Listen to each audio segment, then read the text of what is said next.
CB, 2 lettres accolées à des centaines de milliers de commerces et restaurants en France. 2 lettres qui veulent dire beaucoup de choses. Mais est-ce que vous avez réellement connaissance de leur signification? Il est vrai que le nom carte bleue revient assez régulièrement dans le langage de tous les jours pour désigner l'objet de la carte bancaire. Même si cela devient de plus en plus rare, bien souvent on entend « Vous payez comment monsieur ?»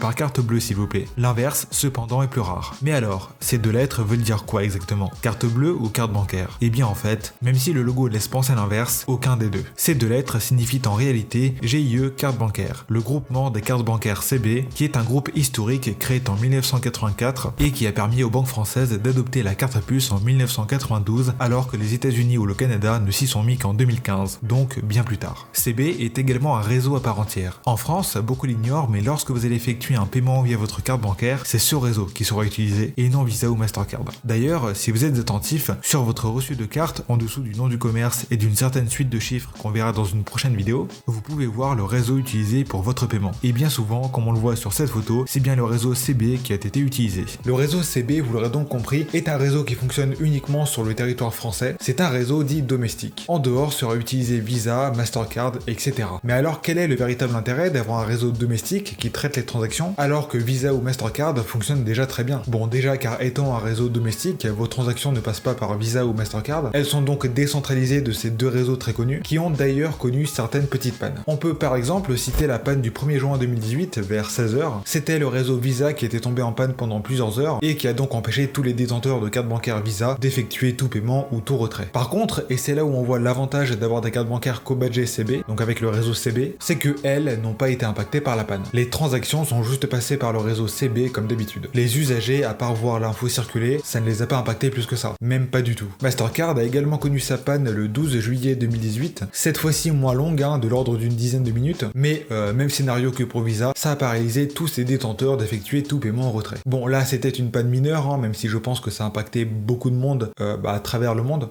Mais bon, on voit quand même l'intérêt d'avoir une carte bancaire Visa ou Mastercard, mais co-badgée CB, donc avec les 2 réseaux d'intégrer. Même si ce genre de dysfonctionnement reste très rare, on est d'accord. Alors les autres pays disposent également de leurs réseaux nationaux, mais la différence avec la France, c'est que les autres pays t'obligent en quelque sorte leurs clients d'avoir 2 cartes, une carte pour le réseau national et une autre carte pour le réseau international, donc pour effectuer des paiements hors du pays. C'est le cas de l'Allemagne par exemple.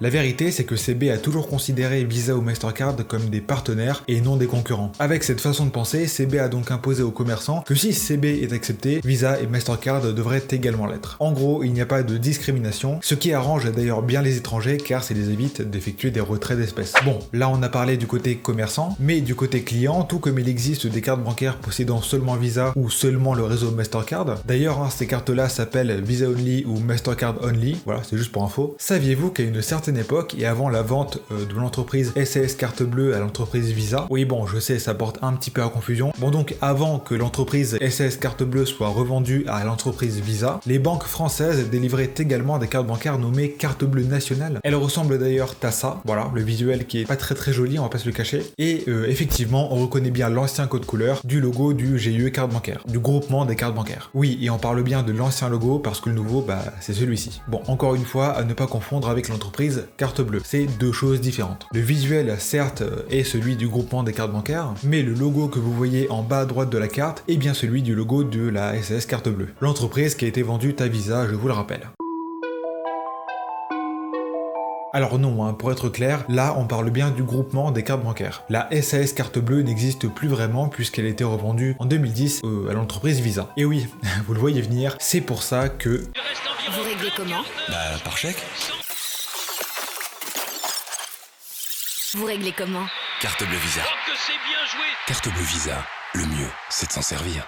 Vous l'avez? Ce fameux visuel bleu que vous avez sur quasiment 70% des cartes bancaires Visa en France, appartient donc à l'entreprise Carte Bleue. Et ce visuel est d'ailleurs encore utilisé sur certaines cartes de la Banque Postale, du Crédit Lyonnais et d'autres banques. D'ailleurs là, c'est une carte de la Banque Postale, il y a encore ce visuel. Mais donc seulement sur les cartes Visa et plus précisément les cartes Visa classiques. Les cartes Gold, Platinum et Infinite ayant leur propre visuel à eux. D'ailleurs, je vous parlais de la revente de l'entreprise Carte Bleue, mais pendant un moment, le logo sur les cartes bancaires Visa n'était pas seulement Visa, mais accompagné sur le dessus de la mention Carte Bleue, comme cette carte-là par exemple, ce qui voulait bien dire Carte Bleue Visa. Et on va terminer la vidéo sur une question que je pense pas mal de personnes se posent. Sur ma chaîne, je parle beaucoup de néobanques, peut-être même que certains d'entre vous ont des comptes dans des néobanques, et si c'est le cas, vous avez sûrement remarqué que les cartes bancaires de néobanques n'ont pas le réseau CB d'intégrer. Il n'y a pas ce fameux logo sur les cartes. Mais alors, pourquoi ce choix malgré tous les avantages que ce réseau peut avoir? Surtout que pour les néobanques, il n'y a aucune contrainte administrative pour rejoindre les réseaux. Et bien en fait, c'est juste une question économique. Pour pouvoir utiliser le réseau CB et donc être affilié au réseau carte bancaire, c'est exactement la même chose que pour Visa ou pour Mastercard, il faut que la banque paye une cotisation. Les banques historiques ont fait le choix d'utiliser CB afin d'éviter aux clients d'avoir des refus de paiement, bien que très rares. Rien de plus frustrant que de se voir un paiement refusé au moment de régler vos courses par exemple. Et pour éviter ce genre de refus, le réseau CB dispose d'un système de délégation, c'est-à-dire que si votre banque est indisponible, pour X raison, le réseau a la capacité d'accepter lui-même le paiement. Un système assez complexe, mais très utile pour qu'un paiement aboutisse quand même, bien que votre banque soit indisponible.